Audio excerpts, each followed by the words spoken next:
हाय, it's मलिका और आप देख रहे हैं आर्टिस्टिक सोल चैनल, जहां हम वेस्ट मटेरियल के साथ खूबसूरत क्राफ्ट बनाने की कोशिश करते हैं और उन्हें घर में सजाकर खुश भी होते हैं, क्योंकि हमने इन्वायरमेंट में कोई ना कोई सहयोग तो किया ही है। क्योंकि ये प्लास्टिक है और इस वेस्ट का इस्तेमाल हम तब तक करते हैं जब तक ये दयनीय स्थिति में नहीं हो जाते हैं। तो आज का ये वेस्ट मटीरियल है, ये ढक्कन, जो कि प्लास्टिक के हैं। हम बहुत बार बाहर से खाना मंगाते हैं तो बहुत सारे कंटेनर्स हमारे घर में इकट्ठे हो जाते हैं। तो आज का ये क्राफ्ट हम इसी से बनाएंगे। अगर आपको ये क्राफ्ट आइडिया पसंद आया ना वीडियो के अंत तक, तो इसे लाइक करके जरूर जाइएगा और इसे शेयर कीजिएगा उन लोगों के साथ जो हमारी तरह क्राफ्ट बनाना पसंद करते हैं। इसके साथ ही साथ हम एक और वेस्ट मटेरियल यूज करेंगे, ये फेल्ट शीट्स या ग्लिटर शीट्स के बचे हुए टुकड़े। काफी सारे टुकड़े मेरे पास पड़े थे, तो आज इन्हीं का उपयोग करके ये पूरा क्राफ्ट आपको बनाकर दिखाऊंगी, क्योंकि आज का यही चैलेंज है। तो चलिए बिना किसी और देरी के इसे बनाना स्टार्ट करते हैं। इसके लिए मैंने white, red and black colour के ये ढक्कन लिए हैं। इन पर सबसे पहले हम कलर करना स्टार्ट करेंगे। तो मैंने यहाँ बेस के लिए डार्क कलर का ही इस्तेमाल किया है।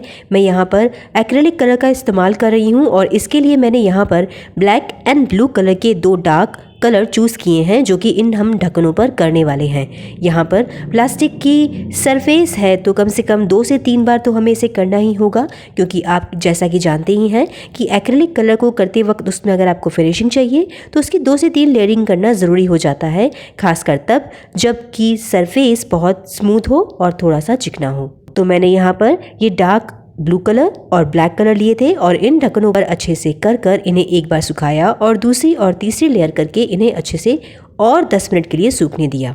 और हाँ, अगर आपको ऑयल पेंट से कोई भी दिक्कत नहीं है तो आप ऑयल पेंट का ही इस्तेमाल कीजिए, मैं उसी को प्रेफर करूँगी। अब बारी आती है इन बचे कुछ एक टुकड़ों की। इनमें से क्या बन सकता है यही आप सोचकर चौंक गए होंगे, लेकिन हम इनमें अलग अलग तरह की शेप कट करने की कोशिश करेंगे। मैं काफ़ी क्राफ्टिंग करती हूँ और मेरे पास काफ़ी सारी क्लासेस भी चलती हैं, तो उनमें से जो भी पेपर या फोम शीट के टुकड़े बचते हैं हम हमेशा उन्हें इकट्ठा कर लेते हैं और उसे रिसाइकलिंग में डालने की कोशिश करते हैं। इस बार मैंने सोचा कि इसे रिसाइकलिंग में डालने से पहले इस बचे हुए वेस्ट मटेरियल से कुछ बनाने की कोशिश करते हैं, और यही इस बार का मेरा आइडिया था। तो मैंने सोचा कि आपके साथ भी शेयर कर लेती हूँ और मेरा वीडियो भी बन जाएगा और एक आपको क्राफ्ट भी सिखा दूँगी। बहुत सारे एक्सपेरिमेंट करने के बाद और काफ़ी सोचने के बाद मुझे ये आइडिया आया था। इस बार के इस वीडियो में काफ़ी समय लगा है, क्योंकि इसमें सोचने में ही सबसे ज़्यादा टाइम चला गया था। आप जो इस वीडियो का ये वाला पार्ट देख रहे हैं वो ये सारे वही पार्ट हैं जो कि मैंने एक्सपेरिमेंट करते हुए बनाए थे। कभी कभी हम जो सोचते हैं वो बनता नहीं है और जो नहीं सोचते वो बन जाता है। तो इन छोटे छोटे टुकड़ों से मैं जो शेप कट कर रही थी उन्हें जमा कर देख रही थी, ताकि जो चीज़ बने वो बनकर बहुत खूबसूरत निकले और जो हम ये इतनी मेहनत कर रहे हैं उसका भी एक अच्छा परिणाम हमें मिल सके। तो इन बची हुई शीट से मैंने काफ़ी सारी शेप्स कट कर लिए थे ऑलरेडी और उन्हें एक्सपेरिमेंट किया था। जितनी देर हमने इन्हें काटा उतनी देर में इन ढक्कनों का रंग भी सूख चुका था। और हाँ, एक चीज़ और, मैंने इसके ऊपर कलर सूखने के बाद एक वार्निश लेयर भी कर दी थी। ये वही वार्निश है जो कि हम फर्नीचर के लिए यूज़ करते हैं। अब इन छोटे छोटे टुकड़ों को जमा कर मैं इनके ऊपर खूबसूरत से डिज़ाइंस बनाऊंगी। वैसे तो मैंने काफ़ी सारे डिज़ाइंस बनाकर देखे थे, लेकिन मेरे फेवरेट 3 डिज़ाइंस मैं आज आपके साथ इस वीडियो के माध्यम से शेयर करूंगी। अगर आपको भी वो पसंद आए ना तो ज़रूर लाइक कीजिएगा, क्योंकि हमारी वीडियो की लेंथ ज़्यादा से ज़्यादा 10 या 12 मिनट की होती है, लेकिन इसके पीछे कम से कम कभी कभी 2 या 3 दिन का भी टाइम लग जाता है। लगभग 8 से 10 घंटे, 12 घंटे, 13 घंटे काम करने के बाद हमारे पास ये फाइनल रिजल्ट आता है। ये तब होता है जब हम खुद के ही डिज़ाइंस बना रहे होते हैं। तो अगर आपको वो पसंद आए तो कंजूसी बिल्कुल मत कीजिएगा। मैंने यहाँ पर छोटे छोटे से जो शेप कट किए थे ना, उनसे मैं यहाँ पर फ्लावर्स बनाने की कोशिश कर रही हूँ। और ये जो है कॉम्बिनेशन, ये आप एज इट इज़ भी ले सकते हैं और इसको देखने के बाद अगर आपको चेंज करने का मन करे तो आप उसे भी चेंज कर लीजिएगा। कलर कॉम्बिनेशन बिल्कुल आप पर है कि आप उसे क्या रखना चाहते हैं। बस इस बात का ध्यान रखिएगा कि बैकग्राउंड आपको डार्क लेना है। इसीलिए मैंने शुरुआत में ही आपको बताया था कि मैं यहाँ पर बैकग्राउंड के लिए ब्लैक और ब्लू कलर का इस्तेमाल कर रही हूँ, क्योंकि हम जो भी शीट का इस्तेमाल कर रहे हैं वो थोड़ी सी लाइट है तो वो ब्राइट दिखेगी। और इस फाइनल डिज़ाइन को करने के बाद मैं कुछ मिरर का इस्तेमाल करूँगी। अलग अलग शेप के मिरर्स मेरे पास ऑलरेडी थे, तो बस इसकी बाउंड्री में मैं इन मिरर्स को जमाती जाऊँगी। आज का ये जो क्राफ्ट बनने वाला है ना, इसके काफ़ी सारे इस्तेमाल हैं जो कि मैं आपको एंड में बताऊंगी जब ये कंप्लीट हो जाएगा। आप इसको किस किस तरह से यूज़ कर सकते हैं वो सब कुछ बताऊंगी। तो ये पहला वाला डिज़ाइन है ना, ये बनकर बिल्कुल तैयार हो गया है। कैसा लगा ज़रूर बताइएगा। इसके बाद हम सेकेंड वाले डिज़ाइन की तैयारी कर रहे हैं। तो मैंने उसके लिए भी अलग अलग शेप कट करके रखी हैं। ये पर्टिकुलर उसी डिज़ाइन के लिए है जो मैं यहाँ बनाने वाली हूँ। तो मैंने यहाँ पर ये ब्लू कलर की बैकग्राउंड वाला ये ढक्कन लिया है और इसमें ये मैं चिपकाना शुरू कर दूँगी। इस वीडियो को एंड तक देखने के बाद आप भी समझ जाएंगे कि इसमें कितनी मेहनत लगी होगी। ये वीडियो मैंने फ्राइडे को बनाना स्टार्ट किया था क्योंकि संडे को मुझे ये लाना होता है, तो कम से कम मुझे इसमें 2 दिन लग गए थे। और इसे बनाने के बाद मैं खुद कंफ्यूज थी कि मैं इसका किस तरह से इस्तेमाल करूं, लेकिन फाइनली मैंने कुछ डिसाइड किया था कि मैं इस वाले क्राफ्ट को अपने गार्डन में ज़रूर लगाने वाली हूं, क्योंकि जो मैं बनाने का सोच रही थी वो तो ऑलरेडी मैंने काफ़ी बार बनाया हुआ है। इसलिए ये वाला क्राफ्ट जो है ना, वो मेरे सारे क्राफ्ट से सबसे अलग और डिफरेंट और यूनिक है। तो इसे अंत तक ज़रूर देखिएगा और आपको इनमें से कौन सा डिज़ाइन पसंद आया वो मुझे ज़रूर बताइएगा। ये सेकंड वाला डिज़ाइन जो है ना, वो काफ़ी सिंपल है, लेकिन पहले वाले डिज़ाइन से ज़्यादा भरा भरा हुआ है। आप जब भी इस तरह की कटिंग करेंगे ना इन शेप्स की, तो आपको वो पेपर पर ड्रॉ करके करनी होंगी। अब हम थर्ड डिज़ाइन की तरफ चलते हैं, जो कि ये बड़े वाले ढक्कन पर तैयार करेंगे। ये पहले वाले ढक्कन से थोड़ा सा बड़ा होगा और इस बार इसमें कोई डिज़ाइन की जगह एक शेप बनेगी।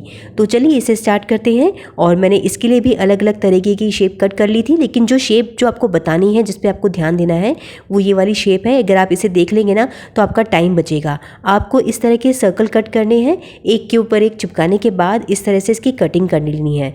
इसका फ़ायदा ये हुआ कि हम जो छोटे छोटे टुकड़े काट करके लगा रहे थे ना, उसमें थोड़ा सा टाइम बच जाएगा। तो ये वाला मुझे लगा आपके साथ ज़रूरी था शेयर करने, इसलिए कर दिया। बाकी के तो मैंने ऐसे ही कट कर लिए थे फटाफट से शेप्स, तो आप वो भी कर लीजिएगा। वैसे अगर आपको कोई भी दिक्कत आए तो आप मुझे कमेंट करके पूछ सकते हैं।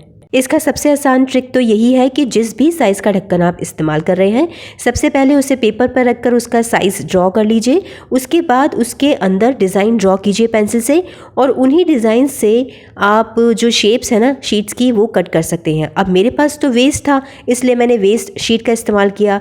आप नॉर्मल शीट्स का इस्तेमाल भी कर सकते हैं। मटेरियल का कोई टेंशन नहीं है, आप इसमें कोई भी मटेरियल का इस्तेमाल कर सकते हैं। इस पूरे वीडियो को देखने के बाद और अगर आपको ये अच्छा लगे, इसे बनाने का मन करे ना, तो ज़रूरी नहीं कि जो सामान मैंने इस्तेमाल किया है आप वही इस्तेमाल करें।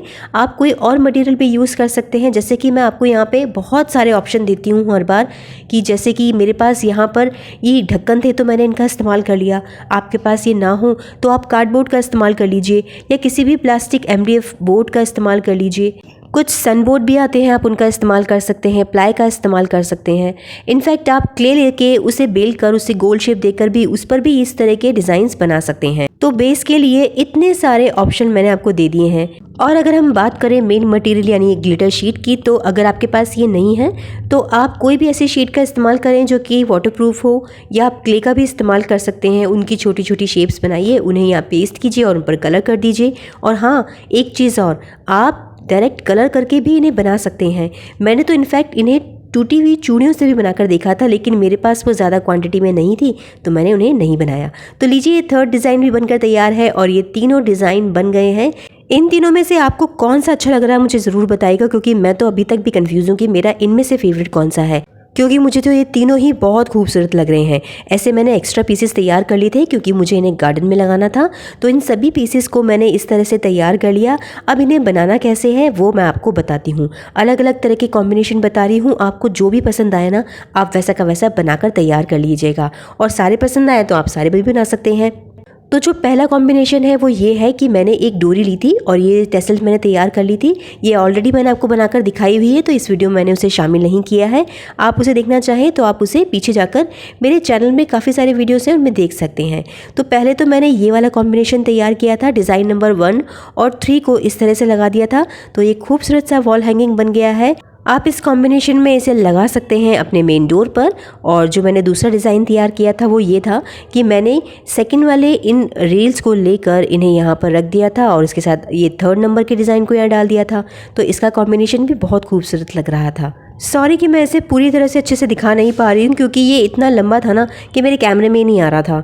ये चौथे डिज़ाइन में मैंने सिर्फ पहले वाले पीस को इस तरह से यहाँ पर लगकर लगा दिया था। इसके अलावा मैंने सोचा था कि हम इन पीसेस को एक के पीछे एक जोड़कर भी लगा सकते हैं, ताकि जब इसे हम वॉल हैंग की तरह लगाएं तो जब भी ये ट्विस्ट होगा तो आगे की तरफ एक दूसरा डिज़ाइन दिखेगा और पीछे की तरफ कोई और दूसरा डिज़ाइन। तो ये डबल साइडेड वाला भी वॉल हैंगिंग हम बना सकते हैं। तो ये हमारा 5वां डिज़ाइन हो गया है। इसके अलावा मैंने इन दोनों के बीच में आउल रख दिया। ये दोनों ही डिज़ाइंस के साथ मैंने ट्राई किया था। तो ये 6 तरह की डिज़ाइंस अभी तक हमारे बन चुके हैं। अगर आपने देखा हो, आपको भी पसंद आए तो इसे ज़रूर बना की कोशिश कीजिएगा। लेकिन क्योंकि मुझे इसे गार्डन के लिए बनाना था तो मैंने इसके लिए कुछ अलग ही कुछ सोचा हुआ था। मैंने यहाँ बैम्बू स्टिक लिए और इस पर ये कलरफुल टेप को इसे रैप कर दिया। ये ढक भी सकते हैं, अगर आप इस पर कलर करना चाहें तो वो भी कर सकते हैं, ये बिल्कुल ऑप्शनल है। इसे सिंपल भी रखना चाहें तो आप सिंपल भी रख लीजिएगा। इन बैम्बू स्टिक पे ये टेप लपेटने के बाद मैंने बस क्या किया ना कि इन ढक्कनों को यहाँ पर अच्छे से पेस्ट कर दिया। इन तीनों ही ढक्कन को अच्छे से पेस्ट करने के बाद, ग्लू से अच्छे से लगाने के बाद, चिपकाने के बाद हमारी ये जो स्टिक्स है ना वो तैयार हो गई हैं। यहाँ तक वीडियो देखने के बाद आपको समझ में आ गया होगा कि एक क्राफ्टर होने के नाते इतनी कन्फ्यूजन क्यों थी मुझे कि मैं इसका कैसे इस्तेमाल करूँ। अगर आप समझ गए ना है तो लाइक ज़रूर कीजिएगा। अब इसे गार्डन में किस तरह से लगाना था और मैंने कैसे सेटअप किया वो देखिए। मैंने इन्हें एक पॉट में यानी एक फ्लावर पॉट में इस तरह से जमा कर रख दिया और अपने गार्डन में इसे एक एज अ डेकोरेशन की तरह इस्तेमाल किया है। मैंने आपको इस वीडियो में आज इतने सारे आइडियाज़ बताए हैं। चाहे तो आप इसे वॉल हैंगिंग बना लीजिए या एज अ डेकोरेशन की तरह इसे अपने रूम में या गार्डन में लगा सकते हैं। तो कैसा लगा आज आपको ये वाला क्राफ्ट आइडिया? अगर आपको भी आज की मेरी ये मेहनत पसंद आई है ना तो इस वीडियो को लाइक ज़रूर कीजिएगा। फिर से मिलेंगे अगले संडे को एक खूबसूरत क्राफ्ट आइडिया के साथ। तब तक के लिए stay safe, stay healthy and keep crafting. और हाँ, अगर आप इसे रिक्रिएट कर रहे हैं तो मेरे इंस्टाग्राम पेज मलिकास आर्ट पेज से ज़रूर शेयर कर दीजिएगा। अगले संडे को ठीक 2 बजे फिर से मिलेंगे एक नए क्राफ्ट आइडिया के साथ। Thank you so much.